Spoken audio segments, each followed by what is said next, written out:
விஜயதசமி திருநாளையொட்டி முதலில் கல்வி கற்கும் குழந்தைகள் நெல்லை டவுன் விஜய சரஸ்வதி திருக்கோவில் அகர எழுத்தை எழுதி கல்வி தொடங்கும் வித்யா ஆரம்பம் நிகழ்ச்சி கோலாகலமாக நடைபெற்றது. திரளான பெற்றோர் தங்களது குழந்தைகளுடன் வருகை தந்து அகரத்தை எழுதி கல்வியை தொடங்கி வருகின்றனர்.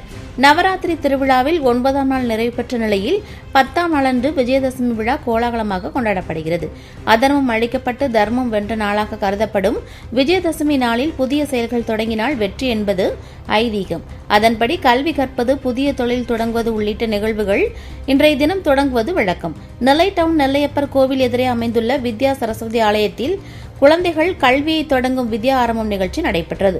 இதற்காக காலையில் கோவில் நடை திறக்கப்பட்டு அம்பாளுக்கு சிறப்பு பூஜைகளும் சிறப்பு அபிஷேகம், அலங்கார தீபாராதனையும் நடைபெற்றது. தொடர்ந்து கோவில் வளாகத்தில் வித்யா ஆரம்பம் நிகழ்ச்சி நடைபெற்றது.